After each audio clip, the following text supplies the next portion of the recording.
갈라디아서 6장. 친구 여러분, 창조적으로 사십시오. 누군가가 죄에 빠지거든 너그러운 마음으로 그를 바로잡아주고 여러분 자신을 위해 비판의 말을 아끼십시오. 여러분도 하루가 가기 전에 용서가 필요하게 될지 모르기 때문입니다. 눌린 사람들에게 몸을 굽혀 손을 내미십시오. 그들의 짐을 나누어 짐으로써 그리스도의 법을 완성하십시오. 자신이 너무 잘나서 그런 일을 할 수 없다고 생각한다면 여러분은 대단한 착각에 빠진 것입니다.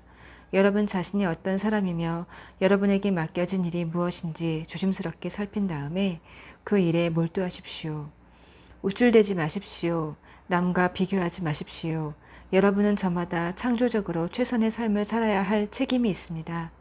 여러분이 스스로 설 수 있을 만큼 성숙해진 것은 훈련을 받았기 때문인데 여러분은 여러분을 훈련시킨 사람들과 넉넉한 마음으로 삶을 공유해야 합니다. 여러분이 소유한 것이든 경험한 것이든 온갖 좋은 것을 함께 나누어야 합니다. 착각하지 마십시오. 어느 누구도 하나님을 속일 수 없습니다. 사람은 심은 대로 거두게 마련입니다. 다른 사람의 사정은 아랑곳하지 않고 하나님을 무시하고 이기심을 심은 사람은 잡초를 거둘 것입니다. 그런 사람은 자기만을 위해 살면서 온통 잡초만 키워낼 것입니다. 그러나 하나님께 대한 응답을 심고 그것을 키우는 일을 하나님의 영에게 맡기는 사람은 참된 삶, 곧 영생이라는 알곡을 거둘 것입니다. 그러니 선을 행하되 지치지 마십시오. 포기하거나 중단하지 않으면 때가 되어 좋은 알곡을 거둘 것입니다. 그러므로 이제 기회 있을 때마다 모든 사람의 유익을 위해 힘쓰십시오. 믿음의 공동체 안에 있는 가까운 사람들에게로부터 그 일을 시작하십시오. 마지막으로 나는 내가 여러분에게 말씀드린 것이 얼마나 중요한지 강조하기 위해 이렇게 굵은 글씨로 손수 씁니다. 할례의 방식을 여러분에게 강요하려는 자들에게는 오직 한 가지 동기밖에 없습니다. 그들은 손쉬운 방법으로 남들 앞에서 좋게 보이려고 할 뿐 믿음으로 살겠다는 용기, 곧 그리스도의 고난과 죽음에 참여할 용기는 없습니다. 그들이 율법에 대해 하는 말은 모두 헛소리에 불과합니다. 정작 그들 자신은 율법을 지키지 않습니다. 그들은 율법을 준수할 때에도 지극히 자의적으로 취사 선택합니다. 그들이 여러분에게 할례를 받게 하려는 것은 여러분을 자기 편으로 끌어들여 자신들의 성공을 자랑하려는 것입니다. 비열한 행동이 아닐 수 없습니다. 그러나 나는 우리 주 예수 그리스도의 십자가만을 자랑하겠습니다. 그 십자가로 말미암아 나는 이 세상에 대해 십자가에 못 박혔고 남을 기쁘게 하거나 남이 지시하는 하찮은 방식에 나를 끼워 맞추려는 숨막히는 분위기에서 벗어났습니다. 여러분은 이 모든 일의 핵심이 무엇인지 알겠습니까? 그것은 할례를 받거나 안 받거나 하는 일과 같이 여러분과 내가 하는 일에 있지 않습니다. 핵심은 하나님께서 지금 하고 계신 일에 있습니다. 그분은 완전히 새로운 것, 곧 자유로운 삶을 창조하고 계십니다. 이 기준에 따라 사는 사람은 누구나 하나님의 참 이스라엘, 곧 하나님이 선택하신 백성입니다. 이들에게 평화와 긍휼이 있기를 바랍니다. 아주 솔직히 말씀드리자면 나는 더 이상 이런 말 다툼에 시달리고 싶지 않습니다. 내게는 해야 할 훨씬 중요한 일이 있습니다. 이 믿음으로 진지하게 사는 것입니다. 내 몸에는 예수를 섬기다가 얻은 상처 자국이 있습니다. 친구 여러분, 우리 주 예수 그리스도께서 값없이 주시는 은혜가 여러분 각 사람 깊은 곳에 있기를 바랍니다. 아멘. 아멘. 에베소서 1장. 하나님의 계획에 따라 그리스도 예수의 특사인 사도가 된 나 바울은 에베소에 있는 신실한 그리스도인들에게 이 편지를 씁니다. 나는 하나님 우리 아버지와 우리 주 예수 그리스도께서 우리 삶에 부어주시는 은혜와 평화로 여러분에게 문안합니다. 하나님은 얼마나 찬송받으실 분이신지요. 하나님은 얼마나 복되신 분이신지요. 하나님은 우리 주 예수 그리스도의 아버지이시며 그분 안에 있는 축복의 높은 자리로 우리를 데려가시는 분이십니다. 하나님께서는 땅의 기초를 놓으시기 오래전부터 우리를 마음에 두시고 사랑의 중심으로 삼으셔서 우리가 그분의 사랑으로 온전하고 거룩하게 되도록 하셨습니다. 아주 오래전에 하나님께서는 예수 그리스도를 통해 우리를 자녀로 맞아들이기로 작정하셨습니다. 이 계획을 세우시며 하나님은 얼마나 기뻐하셨는지 모릅니다. 하나님께서는 그분의 사랑하시는 아들의 손을 통해 아낌없이 베푸시는 선물을 우리가 찬양하기 원하셨습니다. 메시아의 희생, 곧 십자가의 제단에 뿌려진 그분의 피로 말미암아 우리는 자유로운 사람이 되었습니다. 우리의 모든 잘못된 행실에서 비롯된 형벌과 처벌에서 자유케 된 것입니다. 그것도 겨우 자유케 된 것이 아니라 넘치도록 자유케 되었습니다. 하나님께서는 모든 것을 고려하셨고 우리에게 필요한 모든 것을 공급해 주셨으며 친히 기뻐하며 세우신 계획을 우리에게 알려주셨습니다. 하나님께서는 그리스도 안에서 그 계획을 우리 앞에 활짝 펼쳐 보이셨습니다. 그것은 만물, 곧 광대한 하늘에 있는 모든 것과 땅에 있는 모든 것을 그리스도 안에서 화해시키시고 종합하시려는 원대한 계획이었습니다. 그리스도 안에서 우리는 자신이 누구이며 무엇을 위해 사는지를 알게 되었습니다. 우리가 그리스도에 대해 처음 듣고 소망을 품기 훨씬 전에 하나님께서는 우리를 눈여겨보시고 우리로 하여금 영광스러운 삶을 살도록 계획하셨습니다. 그것은 하나님께서 만물과 모든 사람 안에서 성취하고 계신 전체 목적의 일부였습니다. 그리스도 안에서 여러분은 진리, 여러분의 구원에 관한 메시지를 듣고 믿어 구원을 확신하게 되었습니다. 그것은 성령께서 서명하고 보증하여 전해주신 구원입니다. 하나님께 날인받은 이 인증은 앞으로 계속될 전집의 첫 권처럼 하나님께서 우리를 위해 계획해 놓으신 모든 것, 곧 하나님을 찬양하며 사는 영광스러운 삶을 우리가 누리게 될 것임을 일깨워 줍니다. 그런 까닭에 나는 여러분이 주 예수를 굳건히 신뢰하고 있으며 예수를 따르는 모든 이들에게 사랑을 쏟고 있다는 소식을 듣고서 여러분을 두고 하나님께 감사드리지 않을 수 없습니다.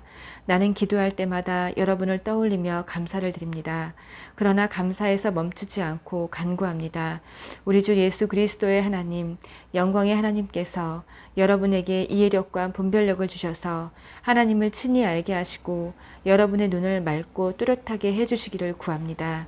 그리하여 하나님께서 무엇을 하라고 부르시는지 여러분이 정확히 볼 수 있기를 바랍니다. 또한 하나님께서 그분을 따르는 이들을 위해 마련해 두신 이 영광스러운 삶의 방식이 얼마나 대단한 것인지, 하나님께서 그분을 믿는 우리 안에서 끊임없는 에너지와 한없는 능력으로 행하시는 역사가 얼마나 풍성한지를 이해할 수 있기를 구합니다. 이 모든 에너지는 그리스도에게서 나옵니다. 하나님은 그분을 죽음에서 살리시고 하늘의 보좌에 앉히셔서 은하계로부터 이 땅의 통치에 이르기까지 우주의 모든 것을 다스리게 하셨습니다. 그분의 통치를 받지 않는 이름이나 권세가 하나도 없게 하셨습니다. 잠시만이 아니라 영원토록 그렇게 하셨습니다. 이 모든 일을 담당하고 계신 분, 모든 일의 최종 결정권을 가지고 계신 분은 그리스도이십니다. 이 모든 것의 중심에서 그리스도께서 교회를 다스리고 계십니다. 여러분도 알다시피 교회는 세상의 변두리가 아니라 세상의 중심입니다. 교회는 그리스도의 몸입니다. 그분은 교회 안에서 말씀하시고 활동하시며 교회를 통해 만물을 자신의 임재로 가득 채우십니다. 2장. 얼마 전까지만 해도 여러분은 죄로 인해 낡고 정체된 삶에 빠져 있었습니다. 그때 여러분은 참된 삶에 대해서는 아무것도 모르고 이 세상이 가르쳐주는 대로 살았습니다. 여러분은 더러운 불신을 폐에 가득 채우고서 불순종의 기운을 내뿜었습니다. 우리는 너나 없이 자기가 하고 싶은 것을 마음대로 하며 그렇게 살았습니다. 우리 모두가 같은 배를 타고 있었던 것입니다. 하나님께서 평정심을 잃고 우리 모두를 쓸어버리지 않으신 것은 정말로 놀라운 일입니다. 오히려 하나님은 한없는 자비와 믿을 수 없을 만큼 엄청난 사랑으로 우리를 품어주셨습니다. 하나님은 죄로 죽은 우리 생명을 떠맡으시고 그리스도 안에서 우리를 살리셨습니다. 하나님은 그 모든 일을 우리의 도움 없이 혼자서 이루셨습니다. 그런 다음 우리를 들어 올리셔서 가장 높은 하늘에 메시아 예수와 함께 앉게 하셨습니다. 지금도 하나님께서는 우리를 그분이 원하시는 곳에 두시고 이 세상에서나 저 세상에서나 그리스도 예수 안에서 은혜와 사랑을 우리에게 쉼없이 쏟아부어 주십니다. 구원은 전적으로 하나님이 생각해내신 일이고 전적으로 그분이 하신 일입니다. 우리가 할 일은 다만 하나님께서 그 일을 행하시도록 그분을 신뢰하는 것입니다. 구원은 처음부터 끝까지 하나님의 선물입니다.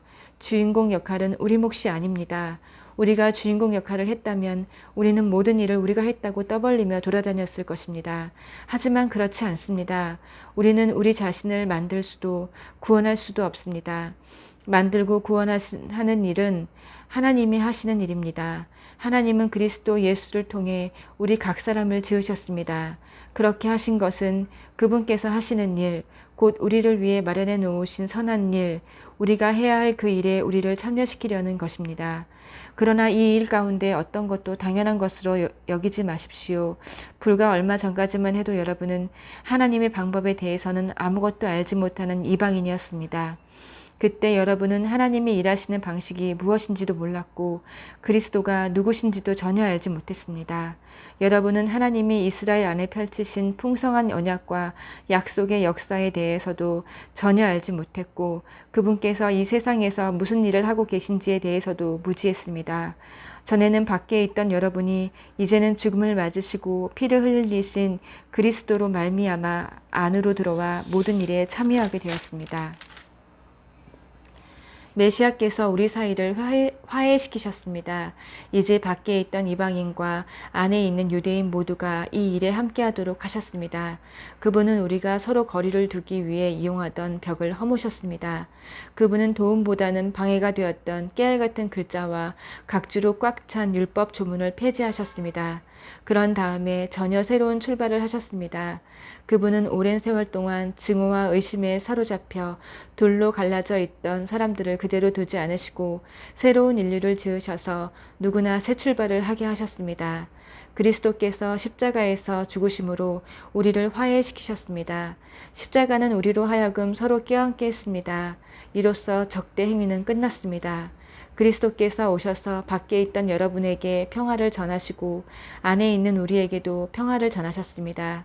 그분께서는 우리를 동등하게 대하셨고 우리로 하여금 동등한 사람이 되게 하셨습니다. 그분을 통해 우리 모두가 같은 성령을 받았고 동등한 자격으로 아버지께 나아가게 되었습니다. 너무도 분명하지 않습니까? 여러분은 더 이상 떠돌이 유랑민이 아닙니다. 이 믿음의 나라가 이제 여러분의 본향입니다. 여러분은 더 이상 나그네나 이방인이 아닙니다. 여러분은 이 믿음의 나라에 속한 사람입니다. 여러분은 여느 사람 못지않게 그리스도인이라는 이름에 딱 어울리는 사람입니다. 하나님은 한 집을 짓고 계십니다. 하나님은 우리가 어떻게 이 믿음의 나라에 이르게 되었는지 따지지 않으시고 우리 모두를 사용하셔서 그분이 짓고 계신 그 일에 우리를 참여시키십니다. 하나님은 사도들과 예언자들을 기초로 삼으셨습니다. 이제 벽돌을 차곡차곡 쌓듯이 여러분을 그 기초 위에 끼워 넣으십니다. 그리스도 예수께서는 그 건물의 각 부분을 떠받치는 모퉁이 돌입니다. 우리는 날마다 그 집의 모양에 잡혀 가는 모습을 봅니다. 그 집은 하나님께서 세우시는 성전, 우리 모두가 벽돌처럼 쌓여 이루어지는 성전, 하나님이 머무시는 성전입니다. 아멘.